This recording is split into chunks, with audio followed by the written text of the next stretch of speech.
네, 그러면은 슬슬 시작을 하도록 할게요. 안녕하세요. 공인노무사 이지혜입니다. 일기 강의 시작을 할 건데요.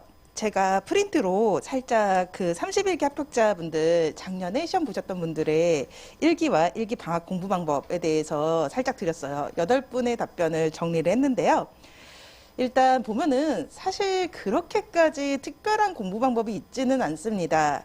왕도가 있다기보다는 누가 더 성실하게 공부하냐라고 하는 것이 중요한 요소다라고 할 수가 있는데요. 약간 포인트를 잡고 들어가셔야 되시는 부분은 슬슬 암기를 좀 해줘야 될 시기다라고 하는 부분이에요. 이 암기는 사실상 이런 느낌이 될 거거든요. 특히 초시생분들이다라고 하신다면은 이 암기는 이런 느낌이에요. 밑 빠진 독에 물 붓기 이런 느낌이 들 수도 있습니다. 하지만 성실하게 해주셔서 단기 기억을 장기 기억으로 전환할 수 있도록 조금 꾸역꾸역이 필요한 시기다라고 할 수가 있어요. 그리고 일기 과정에서는요, 이 암기라고 하는 것을 통해서 이거를 하는 방법을 조금 시작을 해야 됩니다. 현출이라고 하는 거죠.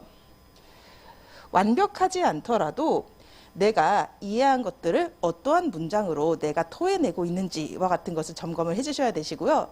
그리고 풀로 사례를 푸는 것은 너무 어렵습니다. 하지만 사례라고 하는 것을 어느 정도 접할 필요가 있습니다. 특히 동차로 공부하시는 분들 같은 경우에는요. 2기 수업의 절반 정도를 사실상 1차 때문에 따라가기가 어려운 면이 존재할 수밖에 없어요.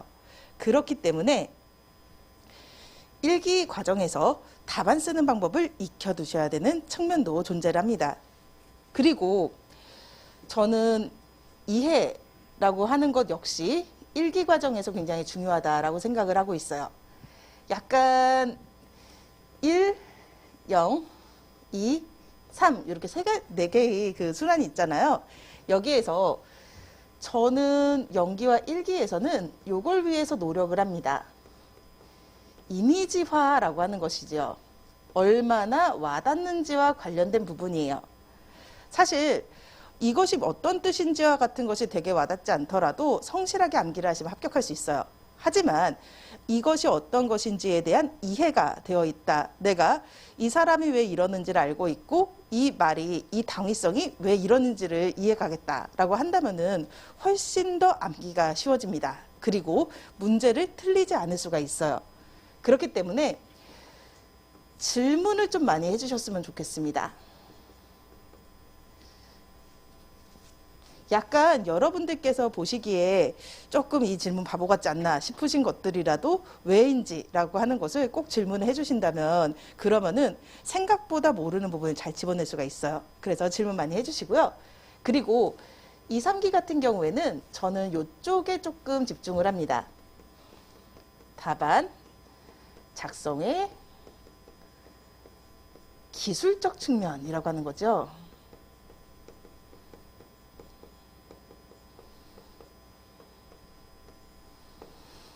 그리고 이와 관련해 가지고서 교재에 대해서 말씀을 드리면은요. 제 책이 되게 색이 예쁘게 뽑혔어요. 나름대로 칙칙한 고시 생활이지만 책만큼은 조금 표지라도 좀 예쁜 것을 보셨으면 좋겠어 가지고서 만들고 있는데요. 암기를 위한 교재가 지금 제가 책으로 드리고 있는 이 주교재 서브노트입니다. 생각보다 그렇게 무섭게 생기지 않았어요. 단권화를 염두에 뒀기 때문에 약간 좀 여백이 있게 편집을 했거든요. 이 서브노트의 절반 정도가 여러분께서 암기를 해야 되는 내용이라고 볼 수가 있을 거예요. 그리고 어쩔 수 없이 굉장히 필연적으로 플러스 알파로 최신 판례는 앞으로도 나오게 될 겁니다. 여기까지가 여러분께서 암기를 해야 되는 사항이라고 할 수가 있고요. 그리고 저는 보충자료라고 하는 프린트가 있을 겁니다. 이 보충자료와 서브노트라고 하는 교재를 왔다 갔다 하면서 수업을 할 거예요. 이 보충자료는 이 책에 나와 있는 판례의 사실관계라고 하는 것을 정리를 했어요. 이러한 쟁점 때문에 이러한 판례가 나왔다라고 하는 걸 보여주고요. 그리고 여러분께서 답으로 써야 되는 것은 결국 어떤 해고가 정당하냐 이런 부분에 대해서 어떠어떠한 이유로 그것이 정당하다라고 하는 것을 써내야 되는 거거든요. 그런 부분을 어떻게 쓰는지에 대한 부분도 이 보충 자료에 담겨 있습니다. 이거는 암기할 거라기보다는 소화하고 눈에 발라야 되는 성격이라고 볼 수가 있을 거예요. 그래서 이 보충 자료가 10회 나갈 겁니다. 이 보충 자료를 제가 10개로 끄는 이유는요. 나중에 다른 과목을 하시거나 혹은 방학 기간에 노동법을 잡으셨을 때요. 10개로 끄는 한 단위까지는 반드시 한 자리에서 소화를 해주셨으면 좋겠어서 그래서 10개로 끊었습니다. 복습하실 때는 그 단위로 해주시면 좋을 것 같고요. 그리고 저는 평일의 경우에는 5회의 모의고사를 볼 겁니다. 월요일에 볼 거고요. 마지막 시간에 봅니다. 그리고 사실 주말의 경우엔 조금 더 모의고사 기회를 좀 많이 드리기는 하는데요. 실전으로서 저는 시험을 볼 거예요. 이 시험은 75점짜리로 들어갈 거고요. 그리고 지금 초시생분들이니까 어떻게 써야 되는지 그리고 어디에서 나올 것인지에 대해서 미리 알려드리고서 볼 생각입니다. 그렇기 때문에 이 시험은 오픈북으로 하지 않습니다. 범위가 굉장히 좁기 때문에요. 그래서 클로즈드 북으로 볼 겁니다.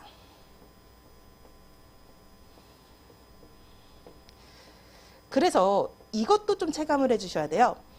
75분 동안 안 외워가지고서 답안을 쓰는 것이 얼마나 힘든 일이고 얼마나 체력이 소모되는지 그리고 생각보다 내 필속이 느리다는 거 이런 것들도 조금씩 지금 이 과정에서 체험을 해보시고 그래서 어떻게 내가 시간을 조절해야 되고 어떻게 페이스를 맞춰야 되는지와 같은 것도 아셨으면 좋겠습니다.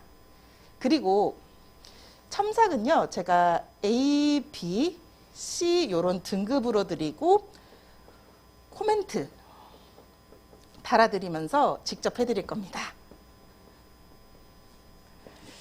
그리고 1기가 끝나면은 어디까지 내가 와 있어야 되느냐라고 하는 건데요. 이거는 이렇게 생각해 주시면 좋을 것 같아요. 암기는요. 다들 이상적인 목표가 1기 때 암기를 끝내고 2기 때 모의고사를 풀어보고 3기 때 정리하자라고 하는 그런 아름다운 목표를 가지는데 그리고 나서 좌절을 합니다. 암기는 그때까지 다 되지 않을 확률이 되게 높아요. A급 문제를 완벽하지 않아도 됩니다. 부실하게라도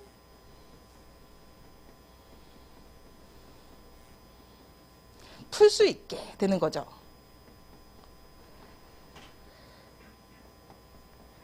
생각 안 나는 판례 문구 같은 게 있을 수가 있어요. 그런 것을 힐끔힐끔 컨닝하더라도 어떻게든 풀어낼 수는 있게 만드는 거 여기까지를 1기의 목표로 잡아주시면 좋을 것 같아요.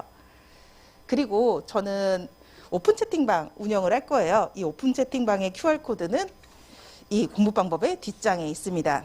이 QR코드에서요. 연결되는 채팅방에서 제가 최신 판례 빨리 업데이트를 해드리고 있고 그리고 지금 저는 그 서브노트 이벤트를 통해 가지고서 그 수강생분들의 질문을 받았었고 그 질문에 대한 합격자분들의 답변을 정리하는 중이에요. 그 정리가 끝나면은 해당 내용들도 공유를 해드리도록 하겠습니다. 사실 다들 궁금하신 거는 비슷해요. 멘탈 관리 어떻게 하는지, 단권화는 해야 되는 것인지, 판례는 얼마큼 외워야 되는지 뭐 이런 부분들인데요. 많이 궁금하실 부분이니까 한번 읽어보시고 그리고 참여해주신 노무사님들이 9분이세요. 9분의 노무사님들인데 각각 수험을 보는 시각은 사람에 따라 다릅니다. 그런 것을 조금 체감하시면서 나에게 맞는 공부 방법이 어떤 것인지와 같은 것도 봐주시면 좋을 것 같아요.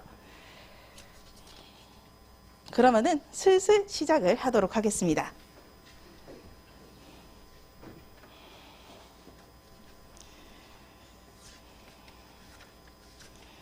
보충 자료에서는 3페이지 봐주시고요. 그리고 책에서는 2페이지부터 보면서 시작을 합니다. 이 책을 보실 때요. 적어도 수업 시간에는 형광펜 쓰지 마시고 그리고 연필로 필기를 책에다가 해주시거나 혹은 이 보충 자료에다 해주시는 것이 좀 바람직합니다. 사실 1기부터는 조금 형광펜을 통해서 기본서 같은 것에 대해서 조금 자기가 맞게 정리하는 작업을 해주셔도 되시는데요. 다만 그것은 수업 시간에는 할 성격이 아니다라고 할 수가 있습니다. 복습을 하시면서 어떤 부분들을 차근히 잘 정리를 해가지고서 이 책을 좀 더 가독성 있게 만들지와 같은 것을 고민을 해주셔야 될 거예요. 그리고 이 책을 보실 때 보충 자료를 먼저 보시고서 책을 복습하시는 쪽이 조금 더 낫습니다. 지금 이 보충 자료는요, 이 책의 목차를 올려두고 있어요. 그래서 이 목차에 있는 내용들을 한번 보는 거예요.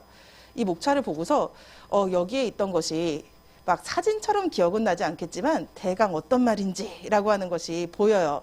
보이면은 그건 내가 아는 겁니다. 그래서 그런 것들은 조금 뒤 후순위로 두시고 여기 목차에 있는 것이 너무 생소하다 싶은 것들, 그런 것들은 내 약한 부분이거든요. 그런 것들 위주로 좀 발췌해 가지고서 보시는 것이 좋은 방식이 됩니다. 책의 그 시험 범위들이 좀 이렇게 방대해지는 경우에는요, 결국에는 내가 어디를 모르는지라고 하는 것을 관리하면서 들어가야 돼요. 그래서 무조건적인 회독보다는 이런 식의 발췌독을 조금 해주시는 쪽이 더 효과적이다라고 할 수가 있을 거예요. 그럼 본론으로 들어가 보도록 하겠습니다. 저는 칠판에다가 이 내용을 띄워가지고서 수업을 하는데요. 우선은 보충 자료에 있는 이 물음으로 시작을 해보도록 하겠습니다.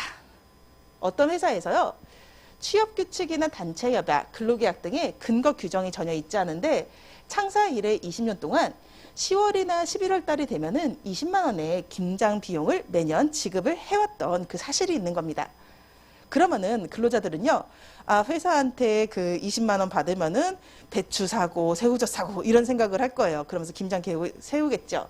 그런데 갑자기 회사가 올해 안 주는 거예요. 안 주면서 12월 달로 넘어갔습니다. 그랬을 때 달라고 할 수 있는지라고 하는 거고요. 만약에 회사 입장으로 들어가요. 올해는 회사가 너무 어렵습니다. 그래서 좀 부담되는데 근로자들한테 어떤 식으로 해야지 좀 법적 문제 없이 올해는 지급을 하지 않을 수가 있는지, 이런 것들이 문제를 볼 거예요. 이것을 노동관행의 성립 여부라고 쟁점으로 잡을 수가 있을 겁니다. 그리고 이 책은 좀 답안 쓰기에 적합한 책이거든요. 그래서 좀 많은 문장들이 압축되어 있어요. 우선 이 노동관행이라고 하는 것을 이 의의를 밝히는 것으로부터 책은 시작을 합니다. 모든 책이 약간 의의로부터 시작을 하고요. 이 의의는 약간 이런 느낌이에요. 인간은 생각하는 동물이다. 이런 식으로 하는 것이 정의의 방법이거든요. 즉, 이 주어를 정의 내리는 것은 속성의 설명과 이것의 처리 방식으로 이루어져 있어요. 이것의 상위 개념으로 이루어져 있어요. 그렇기 때문에 만약에 의의가 생각나지 않는다라고 한다면은 이런 생각으로 조금 지어내더라도 크게 틀리지는 않으실 겁니다. 그럼 내용 보도록 하겠습니다. 노동 관행이라고 하는 것을 상위 개념이 노동법의 법원이라는 거예요. 노동법의 법원은 어디까지가 노동법이냐라고 하는 말이고요. 그리고 노동관계에서 소송이 들어가거나 혹은 노동청에 들어갔었을 때 어떤 것을 근거로 해가지고서 지급을 요구할 수 있는가, 이런 것의 문제거든요. 요거를 조금 아름다운 말로 한다면 노동관계를 규율하는 모든 규율 근거를 말한다라고 할 수가 있습니다. 그리고 이쪽 노동관계의 특징은 어떤 거냐면요, 법령뿐만 아니라 사업장 내 자치법규로서 노동조합과 사용자 간에 체결하는 협정인 단체협약, 그리고 사규, 인사규정 등으로도 불리고 사용자가 만드는 취업규칙, 그리고 근로계약서와 같은 자치법규도 노동법의 법원으로 인정되고요. 그리고 여기에서 얘기를 하고 있는 노동관행이라고 하는 거 역시 노동법의 법원으로 인정됩니다. 즉, 법에서 주라고 했으면은 줘야 될 의무가 발생을 하고요. 이런 자치법규에서 주라고 했으면 줘야 될 의무가 발생하고, 그리고 관행이 성립했을 때도 줘야 될 의무가 발생한다라고 하는 겁니다. 그리고 이때 노동관행이라고 하는 것의 개념은 이렇게 정의 내려집니다. 노동관행은 성문화되지 않은 채, 종이로 적히지 않은 채 노동생활관계에 대해서 계속 반복적으로 행해지는 처리 방법으로서 노사 간의 준칙으로까지 인정된 것을 말하게 됩니다. 그래서 계속해서 반복적으로 행해진 처리 방법이라고 하는 것이 노동관행이에요. 사실 노동관행이 성립했다라고 했었을 때는 노동관행을 근거로 해서 권리와 의무가 법적으로 발생한다라고 하는 데는 모든 교수님들의 의견이 동일합니다. 다만 여기에서 그것이 어떠한 법적 근거로 이루어지는지라고 하는 부분에 대해 가지고서 교수님들의 학설의 대립이 있습니다. 사실 노동법 교수님들은 몇 안 되시기 때문에 한 3명 정도 주장하시면 통설이고요. 1명 정도 주장하시면 유력설, 뭐 이런 개념이긴 한데요. 아무튼 학설 보도록 하겠습니다. 첫 번째 학설은요. 경영상의 관습법이거나 불문의 취업규칙의 성격을 띈다라고 보는 것이 규범설의 입장입니다. 즉 이거는요. 종이로 적혀 있진 않지만 법적 성질은 취업규칙과 마찬가지로 봐야 된다라고 하는 뜻이에요. 네, 그리고 두 번째는 이것은 묵시적인 계약의 내용을 이루고 있다라고 보는 거예요. 즉 반복된 경영상 행태에 대해서 계약의 성립입니다. 일방 당사자의 의무부방 그리고 상대방의 승낙의 의사합치가 추단된다라고 하는 것이 계약설입니다. 그리고 이 계약설의 근거가 되는 법조항은 민법 제106조예요. 사실인 관습이라고 하거든요. 법령 중에 선량한 풍속 기타 사회질서와 관계없는 규정과 다른 관습이 있다면 당사자 의사가 명확하지 아니한 때는 그 관습에 의한다라고 하는 거예요. 그래서 계약설은 묵시적인 계약이 성립된 것과 같은 관습이다라고 보는 거예요. 그리고 세 번째는 장기간 지속되어 온 신뢰에 대해서 신의 측상, 사용자 등이 책임을 져야 되는 의무가 발생한다라고 하는 신뢰 책임설이라고 하는 3가지 견해가 존재합니다. 그리고 판례는 보통의 판례가 다 그러하거든요. 법원은 문제를 해결하기 위해서 존재하는 기관이지 어떤 교수님들의 말이 맞다라고 하는 것을 확인해주는 기관은 아닙니다. 그래서 판례는 노동관행이라고 하는 것이 어느 정도 반복돼야 되는지라고 하는 부분에 대해서만 판시를 하였고요. 어떤 교수님의 말이 맞는지에 대한 확인은 해주지 않았습니다. 그럼 그 내용 보도록 할게요. 결국 우리가 암기를 해야 되는 것이 이 판례에 대한 부분이고요. 두 문자를 딸 겁니다. 기업의 내부에 존재하는 특정의 관행이 근로계약의 내용을 이루고 있다라고 하기 위해서는 그러한 관행이 기업사회에서 일반적으로 근로관계를 규율하고 있는 규범적인 사실로서 명확히 승인되거나 기업의 구성원에 의해서 일반적으로 아무도 의의를 제기하지 아니한 채 당연한 것으로 받아들여서 사실상의 제도로서 확립되어 있다고 할 수 있을 정도의 규범의식에 의해서 지지되고 있어야 된다라고 보고 있어요. 두 문자로 따야 되는 핵심은요. 계약의 내용, 규범적 사실로서 명확히 승인, 사실상 제도로서 확립이라고 하는 부분입니다. 그래서 개규사라고 외워주세요. 그리고 이때 어쩌라는 걸까라는 느낌이 더 드실 수도 있을 거예요. 일단 판례의 톤은 이런 톤이라고 볼 수가 있습니다.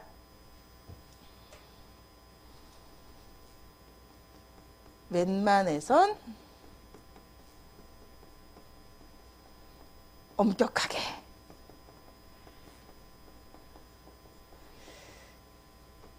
약간 일률적인 기준을 제시하진 않아요. 그것이 노동법의 어려운 부분이거든요. 한 10년간 반복돼야 된다. 20년간 반복돼야 된다. 이런 것은 아니지만 그래도 꽤 오랫동안 지속돼야 한다라고 하는 점을 좀 시사하고 있다라고 볼 수가 있습니다.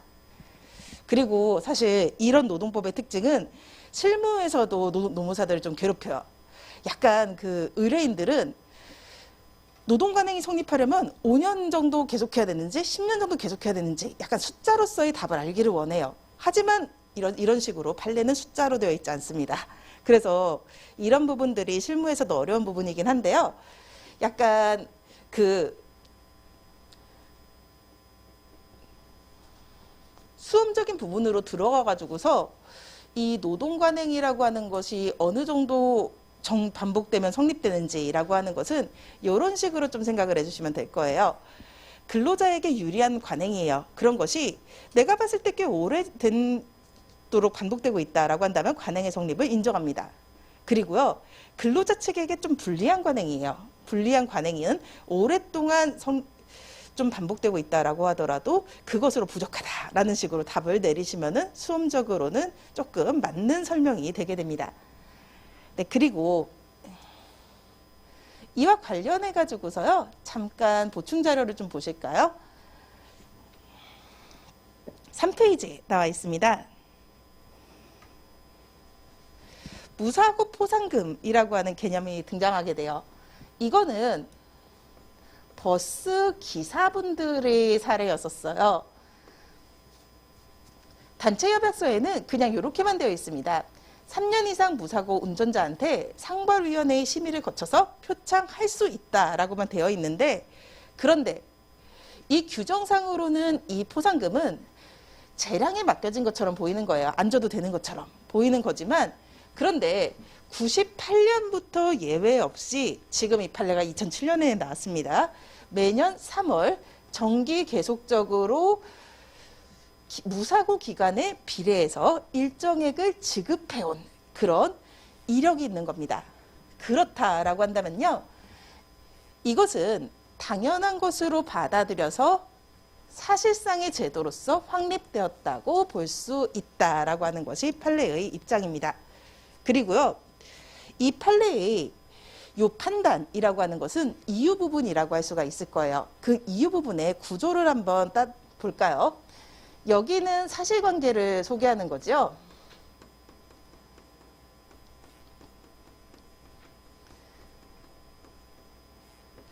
그리고 이 부분은 이 사실관계에 대한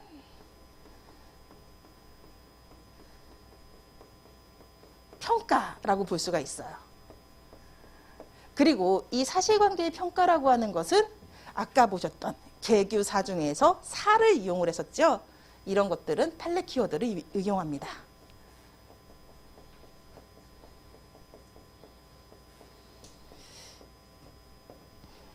여러분들께서 그냥 그 합격수기 같은 거 보면은 포섭 이런 말을 들어보셨을 거예요. 이때 그 포섭이라고 하는 것이 이런 것을 하는 것이라고 볼 수가 있을 거예요. 각각의 사례 문제에 있어서 판례를 쓰고 나서 그 밑에다가 그 판례를 이 사례에다가 접목시켜 적용하는 영역, 이것이 포섭의 영역이라고 할 수가 있어요. 네, 그리고 두 번째 케이스를 한번 봐드릴게요.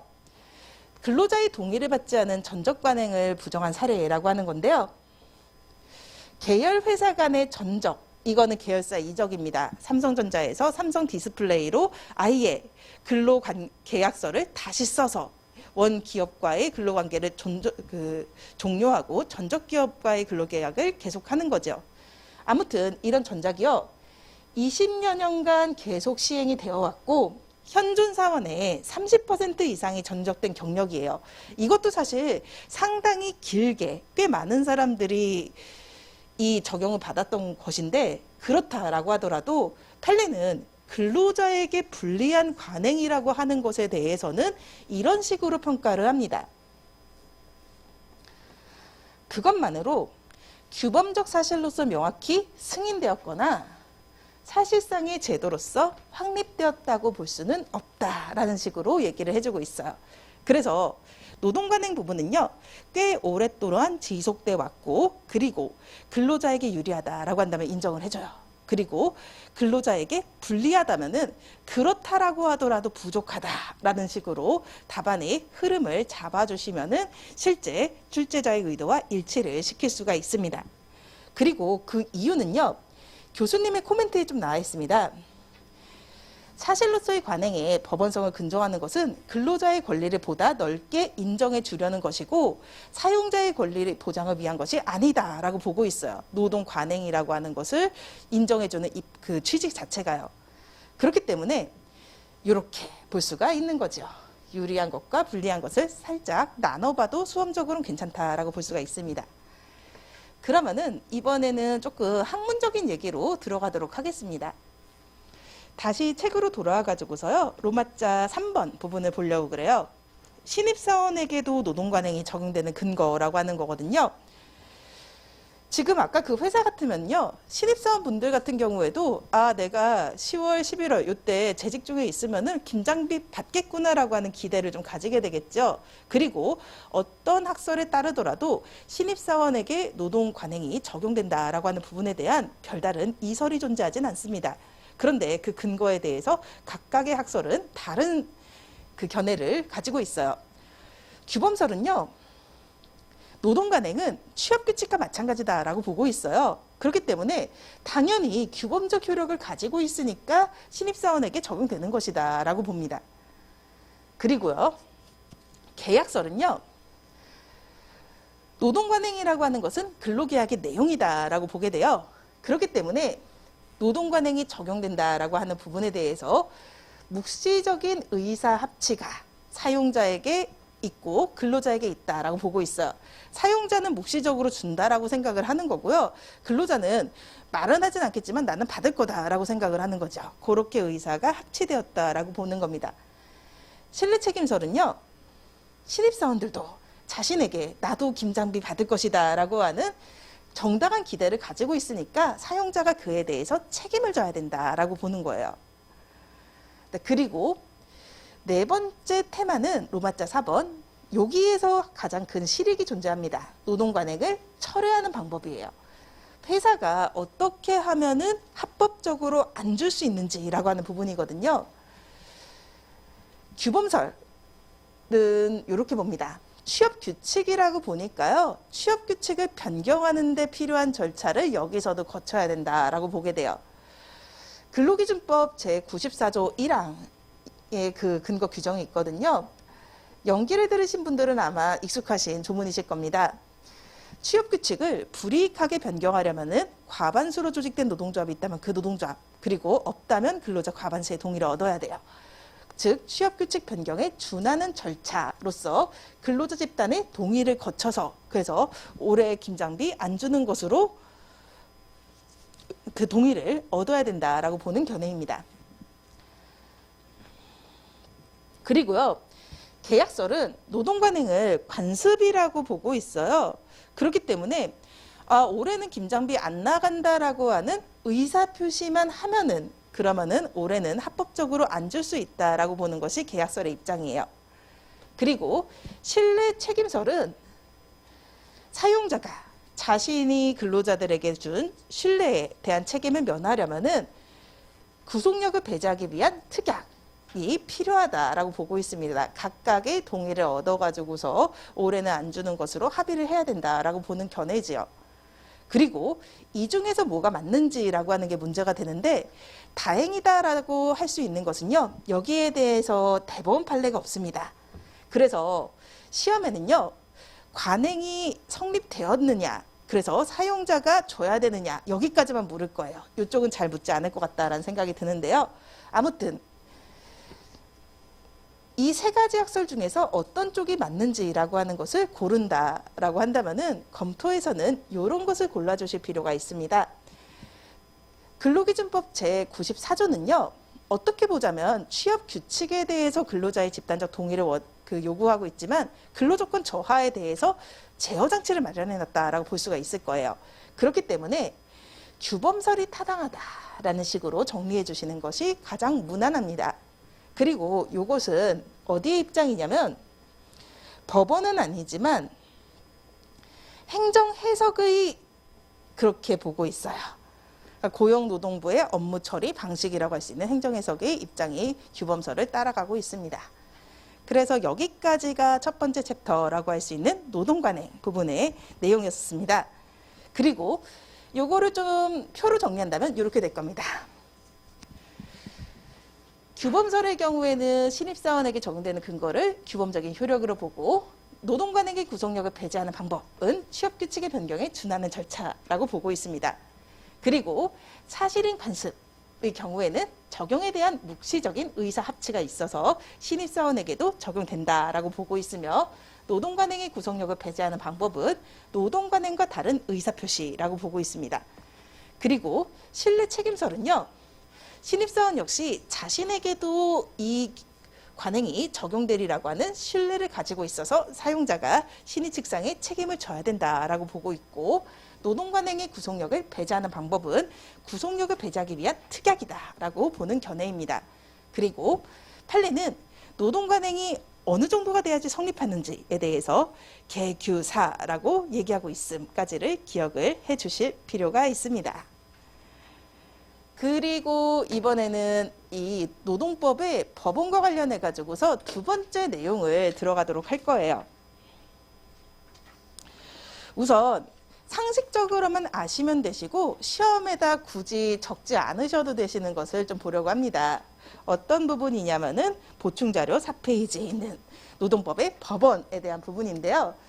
노동법의 법원에 서열을 좀 가려보고, 그리고 이것이 충돌할 때 어떤 것이 우선하느냐에 대해서 표로 살짝 리뷰를 하고 나서 메인으로 돌아가도록 하겠습니다.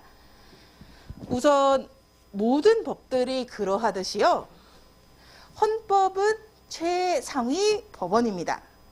그리고 그 다음 순위를 차지하는 것이 노동관계에 대해서 규율하고 있는 법과 그리고 시행령입니다. 법령이라고 부르고요.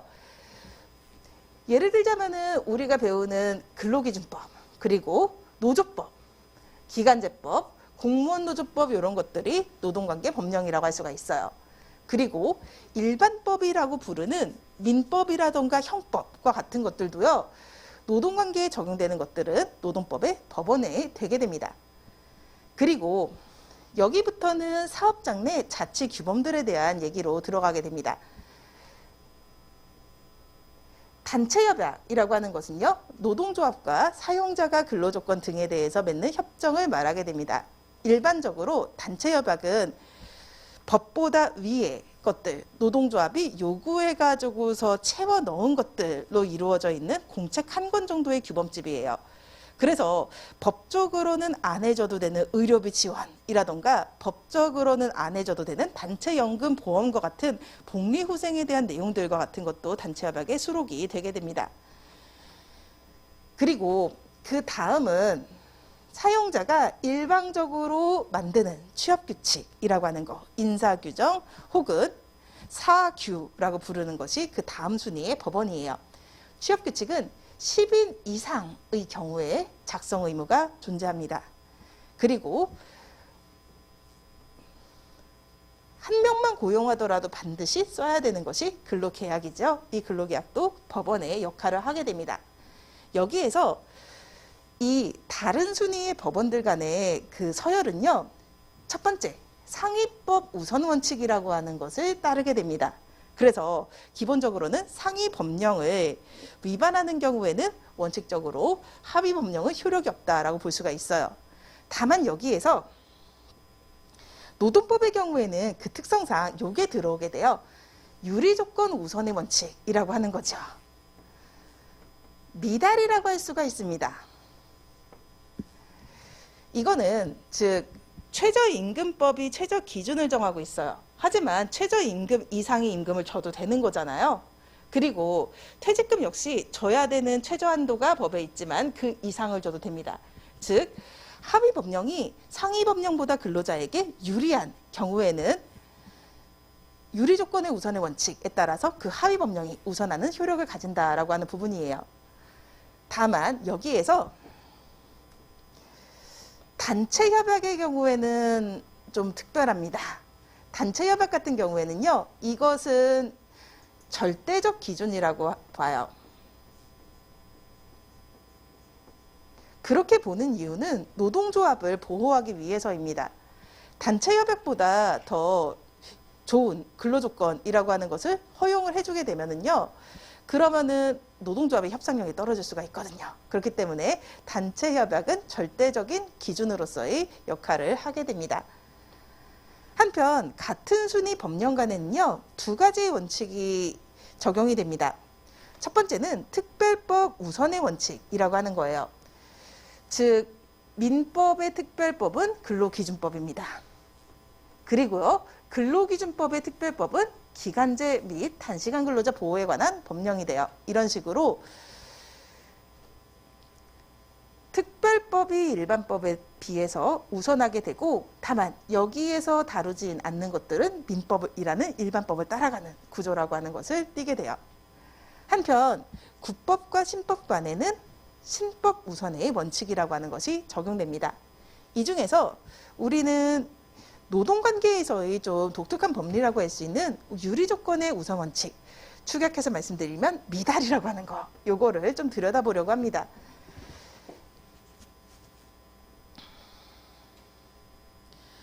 유리조건 우선의 원칙 들어가겠습니다. 의의는요, 이렇게 됩니다. 일정한 범위 안에서 상위 규범보다 하위 규범이 근로자에게 더 유리하다면 하위 규범이 우선적으로 적용된다는 상위법 우선 원칙의 예외를 말한다라고 할 수가 있어요. 네, 그리고 그러면은 이것이 사업장 내 자치 규범과의 관계에서 어떻게 되는지라고 하는 거, 단체 협약이 있었고 취업 규칙이 있었고 근로 계약이 있었을 때 우선 취업 규칙과 근로 계약 간의 문제를 먼저 다뤄보려고 합니다. 그리고 이것은 기출된 바가 있었습니다. 다시 나올 가능성은 높지 않습니다만 아주 기본적인 원리니까 좀 배우도록 하겠습니다. 취업규칙과 근로계약 간의 유리조건 우선의 원칙 적용 여부라고 하는 거고요. 근로기준법 제97조로 시작을 합니다. 이 근로기준법 제97조는요. 이렇게 되어 있어요. 취업규칙에서 정한 기준에 미달하는 근로조건을 정한 근로계약은 그 부분에 대해서 무효로 하고 강행성이라고 부르고요. 이 경우 무효로 된 부분은 취업규칙에서 정한 기준에 따른다. 보충성이라고 되어 있습니다. 그리고 여기에 대해 가지고서요. 판례는 취업규칙과 근로계약 간의 유리조건 우선의 원칙이 적용된다라고 하는 점을 직접적으로 확인을 해주고 있습니다. 그래서 해당 판례를 보도록 할게요. 이 법의 취지는요. 취업규칙의 최저 기준으로서 강행적 보충적 효력을 부여하여서 개별적 노사 간의 합의라고 하는 형식을 빌려서 근로자로 하여금 취업규칙이 정한 기준에 미달하는 근로조건을 감수하도록 하는 것을 막아서 종속적 지위에 있는 근로자를 보호하기 위한 규정이다라고 보고 있어요. 약간 그럴 수가 있거든요. 회사에서는 취업규칙이 존재합니다. 근데 취업난에 심해요. 왠지 신입사원들은 그보다 좀 덜 해도 될 것 같고, 그러면은 그 사용자가 좀 근로계약을 취업규칙보다 불리하게 체결하는 경우들이 발생할 수가 있거든요. 그런 부분에 대해 가지고서 근로자를 보호해 주겠다라고 하는 거예요. 그리고 이러한 규정의 내용과 입법 취지를 고려해서 이 조문을 반대 해석을 하면은 결국 유리조건 우선원칙이 적용된다라고 하는 거죠. 결국 취업규칙이 정한 기준보다 유리한 근로조건을 정한 개별근로계약의 부분은 유효하고 취업규칙에서 정한 기준에 우선해서 적용된다라고 보고 있어요. 그래서 근기법 제97조는 근로자의 보호를 위한 것이고요. 만약 근로자에게 더 좋은 근로조건을 제시하는 경우다. 이거는 그거죠. 근로자 중에서 능력이 뛰어난 사람들, 이런 사람들을 데려오기 위해서, 그래서 원래 우리 회사는 이 정도의 연봉과 이 정도의 복리 후생을 제공하지만 당신은 능력이 있어서 더 주겠다라고 하는 거, 그런 것은 당연히 인정돼야 된다라고 하는 겁니다. 그래서 여기에서는요, 암기 포인트는 이렇게 됩니다. 강행적 보충적 효력, 종속적 지위에 있는 근로자의 보호, 그리고 이런 것을 고려해서 반대 해석했을 경우 강종 반, 이런 식으로 암기가 필요합니다. 그리고요, 판례를 암기하실 때 결국에는 이렇게 문장으로서 복원을 해야 되는 것은 맞습니다.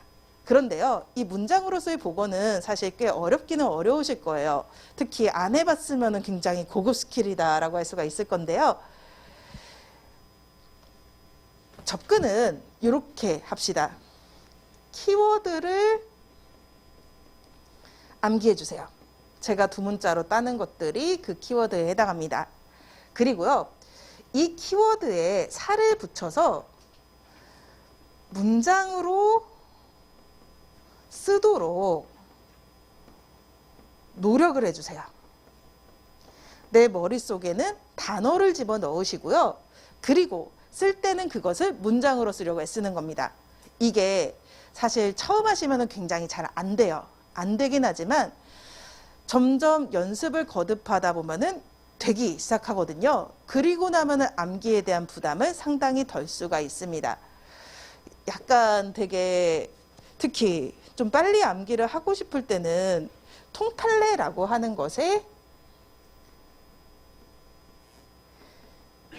즉 이거를 토시 하나 안 틀리고 암기라고 하는 것에 대한 강한 유혹을 받긴 하는데요.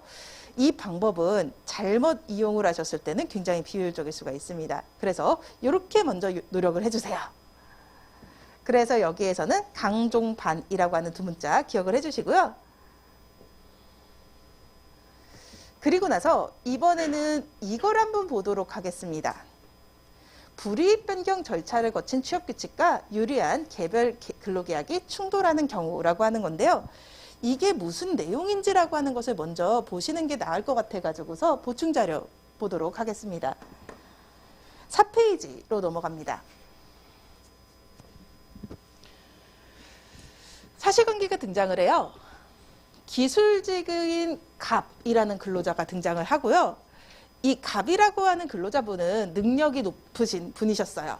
그렇기 때문에 연봉 7천만 원에 일하기로 근로계약을 체결을 하게 됩니다. 캐스팅이 잘 되셨던 케이스라고 할 수가 있을 거예요. 그래서 근로계약을 체결을 했는데요. 그런데 이런 일이 발생을 했어요.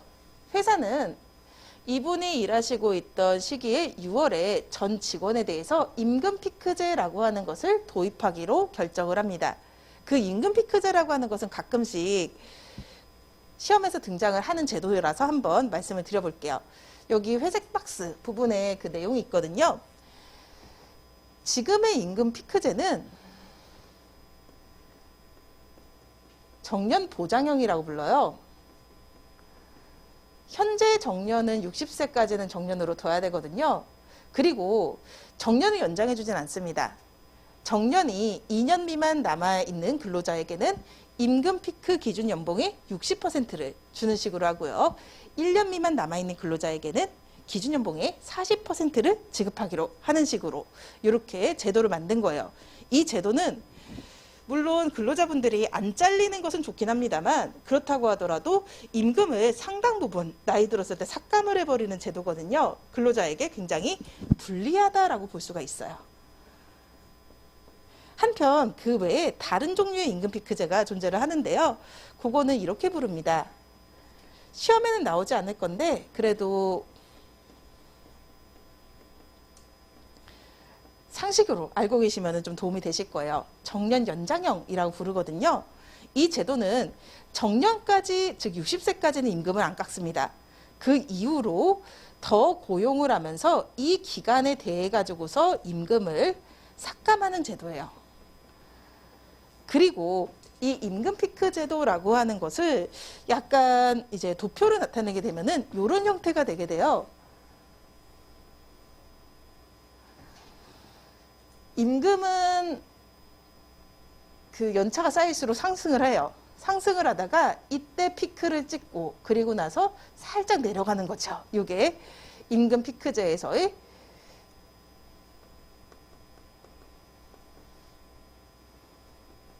임금의 흐름이다라고 볼 수가 있어요. 그렇기 때문에 맥시멈을 찍고 나이가 더 들었을 땐 내려가니까 임금 피크제라고 불리는 거라고 할 수가 있습니다. 아무튼 이런 임금 피크제를 회사가 도입하기로 했어요. 굉장히 불리한 제도긴 한데요. 그런데 도입을 적법하게 하는 데는 성공을 합니다. 취업규칙의 이 규정에 대해 가지고서요. 소속 근로자 과반수로 조직된 노조의 동의를 얻었기 때문에 그래서 이 도입 자체는 적법합니다. 그런데 이 근로자분의 입장에서는요. 이것은 상당히 날벼락이에요. 능력 있고 갈 데 많은데 잘해주겠다라고 사용자가 얘기를 해놓고 나서 잡은 물고기에 대해서는 밥을 안 주는 식으로 너는 우리 회사 사람이니까 너도 같이 임금이 깎여야 된다라고 하는 거거든요. 그러니까 회사가 임금 피크제를 적용한 임금 내역을 통지하니까 이 사람은 반발을 하게 됩니다. 여기에 대해 가지고서 회사가 한 이 임금 삭감이라고 하는 것이 맞는 것인지라고 하는 게 문제가 됐었어요. 여기에 대해서 판례는 이렇게 봅니다. 책으로 돌아가 보도록 할게요. 숫자 3번으로 갑니다. 불이익 변경 절차를 거친 취업규칙과 유리한 개별 근로계약이 충돌하는 경우에 대해 가지고서요. 일단 판례는 취업규칙 불이익 변경에 대해서 근로자 집단의 동의를 받아라 라고 했었던 근로기준법 제94조의 취지라고 하는 것은요. 사용자가 일방적으로 정하는 취업규칙을 불이익하게 변경하려고 하는 경우 근로자를 보호하기 위해서 집단적 동의를 받을 것을 요건으로 정한 것이다 라고 보고 있어요. 왜 집단적 동의라는 말을 쓰냐면요. 나중에 한번 다시 말씀을 드리겠지만 근로자들을 하나하나 불러가지고서요. 너 이 동의서에 사인해 라고 하면은 근로자는 팀장님이 무서워서 사인할 수밖에 없습니다. 그런데요. 설명회를 개최를 해요. 설명회를 개최를 하고 근로자의 집단을 모읍니다. 그러면은 누군가 좀 까칠하신 근로자 한 분이 이것 좀 아니지 않냐라고 하면 다른 사람들 옳소 하면서 동조를 할 수가 있어요. 그렇기 때문에 개별적 동의보다는 집단적 동의가 근로자 보호에 더 좋습니다. 그리고 노동조합이 있는 경우에는요. 노동조합은 이런 방면의 프로입니다. 취업규칙을 불이익하게 변경한다라고 한다면은 그 변경에 대해 가지고서 직업적으로 분석을 하고 아니다 싶으면 피켓 시위 같은 것도 하실 수 있는 사람들이 노동조합이에요. 그러니까 근로자는 더 두텁게 보호된다라고 할 수가 있어요. 아무튼 근로기준법 제94조의 취지는 결국 근로자 보호에 있는 것이고요. 그리고 한편 그보다 더 근본적으로 근로기준법 제4조라고 하는 게 존재를 하는 거예요. 이거는 근로조건 자유결정의 원칙이라고 하는 것을 천명하고 있는 건데요. 그렇기 때문에 이 조문은 근로조건은 근로관계 당사자 사이에 자유로운 합의에 의해서 정해져야 하는 사항임을 분명히 함으로써 근로자를 보호하고자 하는 것이 주된 취지입니다. 그렇기 때문에 설사 취업규칙이 집단적 동의를 받아서 근로자에게 불리하게 변경된 경우라고 하더라도 근기법이 규정하는 근로조건 자유결정의 원칙은 여전히 지켜져야 된다라고 봅니다. 그렇기 때문에 결국 이것은 집단적 동의를 받았다라고 하더라도 그보다 유리한 근로조건을 정한 기존의 개별 근로계약 부분에 우선하는 효력을 가진다라고 볼 수가 없어서 근로자의 개별적 동의가 없는 한 취업규칙보다 유리한 근로계약의 내용이 우선해서 적용된다라고 보고 있어요. 그래서 여기는요. 암기하실 필요는 없을 것 같습니다. 시험에 나오진 않을 것 같아서.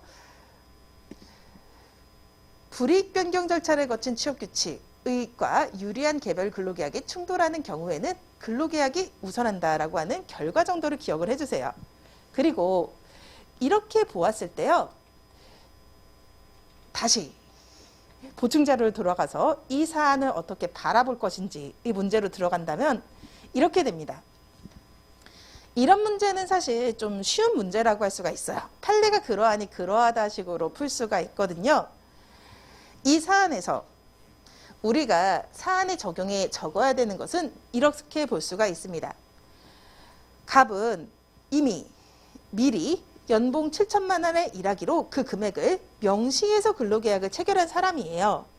그렇기 때문에 취업규칙의 변경을 통해서 이 회사의 임금 수준을 감액하는 임금 피크제가 도입되었다라고 하더라도 이것은 갑의 근로계약에 우선하는 효력을 가진다라고 볼 수가 없습니다. 이 사람에게 임금 피크제를 적용을 할 땐요. 이 사람의 동의가 필요한 거예요. 그리고 갑은 이 임금 피크제에 대해 가지고서 반대의 의사표시를 분명하게 한 사람입니다. 그렇기 때문에 회사는 근로계약에 따른 연봉 7천만 원을 그대로 지급을 해줘야 되는 경우다라고 할 수가 있어요.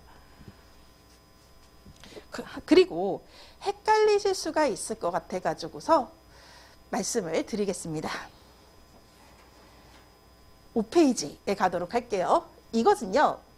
미리 유리한 근로계약을 명시적으로 체결한 경우에 이 판례가 적용이 되게 됩니다. 그렇지 않은 경우들에 대해서 보도록 할게요. 만약에 그 다른 근로자들 같은 경우에는요. 근로계약에 취업규칙에 따른다라고만 되어 있는 거예요. 그럴 때는 이 사람들에게는 임금피크제라고 하는 것이 도입된다라고 봐야 됩니다. 변경되는 취업규칙을 포함해서 일반적으로 취업규칙을 따른다라고 하는 취지로 보는 거예요. 그리고요. 지금과 같이 갑의 경우에는 회사가 이 사람을 데리고 오고 싶으니까 명시적으로 근로계약을 특별히 체결한 케이스거든요. 그런 게 아니라 다른 근로자들의 경우에는 근로계약에 특별히 임금에 대해서 정해놓고 있지 않은 거예요. 그럴 경우다라고 한다면은 이 회사에서 도입된 임금 피크제는 이 근로자들에게 그냥 적용이 되게 됩니다. 특별한 사정이 없다면 근로계약을 체결한 근로자와 사용자는 취업규칙에서 정하는 바에 따라서 근로관계가 성립된 것으로 보게 됩니다. 그리고 조금 있다가 다시 보시게 되시는 내용인데요. 단체협약의 경우에는 절대적 기준입니다. 단체협약은 하위법령 간의 관계에서 유리조건 우선의 원칙이 적용되지가 않습니다. 그 이유는 노동조합의 협상력을 보호하기 위함이에요. 사용자가 근로자와 노동조합과의 체결한 단체협약보다 유리한 근로조건에 대해 가지고서 정해서 취업규칙이나 개별 근로계약에 명시한다라고 한다면요, 근로자들은 노동조합을 탈퇴해 가지고서 사용자 쪽으로 가고 싶은 그런 생각이 들 수밖에 없는 거예요. 그렇기 때문에 단체협약은 절대적 기준이기 때문에 그럴 경우에는 갑에게도 임금피크제가 적용이 됩니다. 단체협약으로 임금피크제를 도입한 경우 원칙적으로 그건 단체협약이 개별 근로계약에 우선하기 때문이에요. 그 이유는 조금 이따 보시게 되는 조문 때문인데요. 근로기준법 제97조는 미달이란 말을 쓰고 있습니다. 하지만 노조법은 단체협약에 위반하는 취업규칙과 근로계약을 무효로 한다라고 하고 있어요. 그래서 의도적으로 용언을 구분해서 위반이라고 하고 있고, 그리고 단체협약으로 기존의 근로조건을 불리하게 바꾸는 것도 가능합니다. 그렇다라고 하는 점에서 만약에 이 회사가 취업규칙의 변경 방식이 아닌 단체협약의 체결을 통해서 임금피크제를 도입했다라고 한다면 그때는 이 근로자 갑에게도 임금피크제가 적용이 됐었을 겁니다. 그래서 여기에서 사안에서의 키워드가 되는 것은요, 이 부분이에요. 명시하여 이미 근로계약을 체결했다라고 하는 것이 사안에 적용해서 가장 핵심적인 요소다라고 할 수가 있을 겁니다. 그리고 단체협약의 얘기가 나왔었으니까요. 단체협약과 관련된 부분들 보도록 하겠습니다. 5페이지 책으로 돌아가 보도록 할게요. 단체협약과 하위규범 간의 유리조건 우선의 원칙이 적용되는지라고 하는 것의 문제고요. 문제점은 이렇게 시작합니다. 원래 가장 합리적인 문제 제기라고 할 수 있는 것은 조문을 보고서 그 단어를 찍어요. 그래서 이 단어에 대해 가지고 어떻게 해석해야 되는지 식으로 접근을 하게 되거든요. 노조법 제33조는요. 근로기준법과 워딩이 다릅니다. 어느 부분에서 다르냐면은 위반이라고 하는 부분에서 달라요. 미달이 아닌 위반을 쓰고 있다라고 하고 있어서 그래서 이런 문제점이 도출되는 거죠. 단체협약이 정하고 있는 기준을 상회하는 근로조건을 명시하는 하위규범에 대해서 거기에 대해서도 강행적 효력이 미치는지라고 하는 것이 문제가 되게 되고, 그리고 학설은요, 당연히 긍정설과 부정설의 대립이 존재를 하게 됩니다. 이 학설은 일부 교수님들이 따르긴 따릅니다. 뭐가 됐던지 간에요, 그 노조든 근기법이든 결국 근로조건 개선을 하려고 하는 것이 아니냐. 그러니까 단체협약과 하위규범 간에도 유리조건 우선의 원칙은 적용되고 이 위반은 단어는 위반이지만 해석은 하회라고 읽어야 된다라고 하는 긍정설이 있습니다. 그리고 두 번째는요. 근로기준법 제15조도 미달이라는 표현 쓰고 있어요. 그리고 제97조도 미달이란 표현 쓰고 있습니다. 근데 왜 노조법이 왜 일부러 위반이라고 했겠느냐라고 하는 점에서 단체협약의 규범적 효력은 절대적이고 표준적인 기준이다라고 하는 부정설이 존재를 하고 있습니다. 그리고요, 판례는 이걸 전제로 움직이고 있습니다.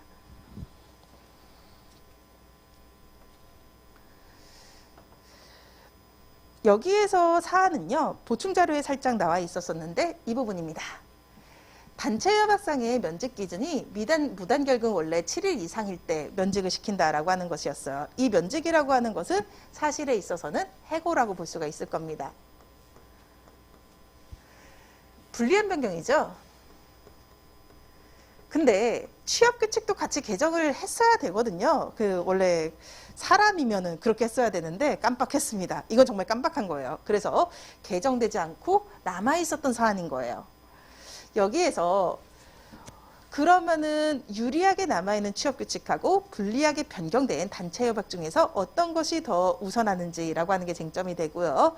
그리고 사실 여기에서 이 문제를 노조법으로 끌고 가면은 이런 쟁점도 나오게 됩니다.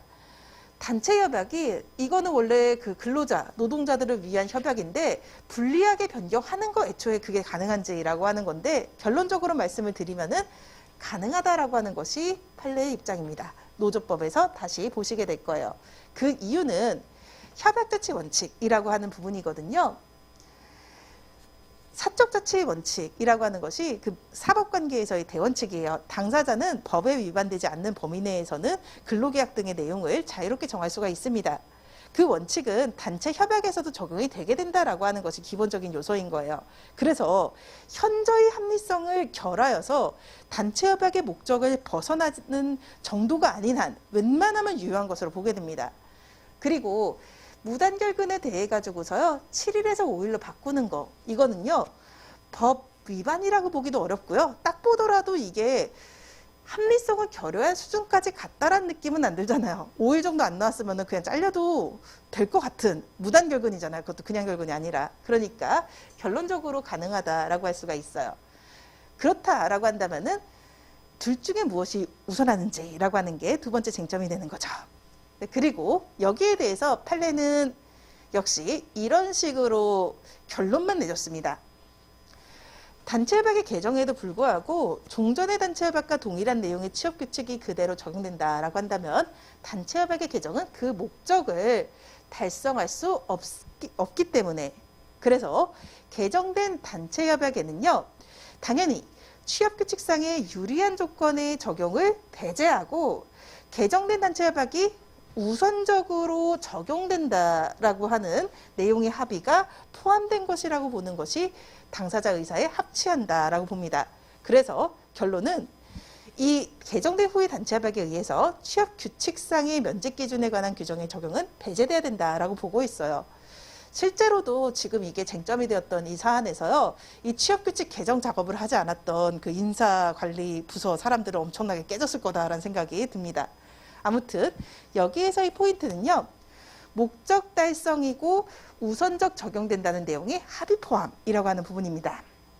그래서 키워드는 목, 우 이렇게 암기가 필요합니다. 그리고요. 이 판례가 맞아요. 그리고 단체협약과 취업규칙 간에는 유리조건 우선의 원칙이 적용되지 않는다라고 보는 것이 맞습니다. 그 이유는 노동조합의 협상력을 보호하기 위한 것이고요. 검토는 이렇게 갑니다.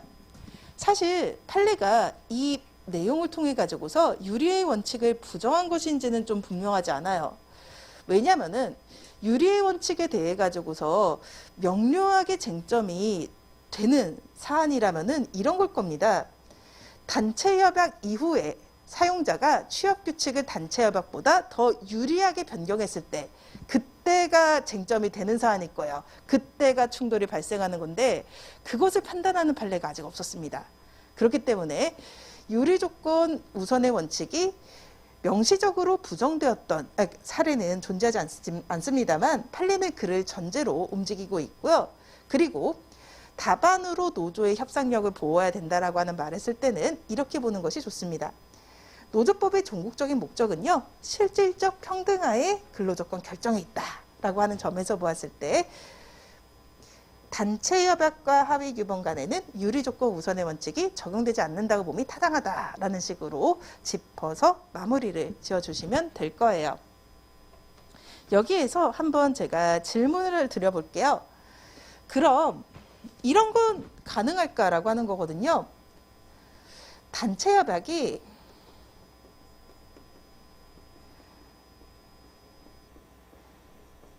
규정을 두는 거예요. 개별 근로자가 이 단협보다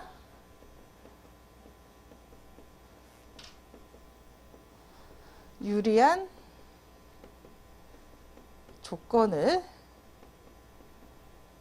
당사자 합의로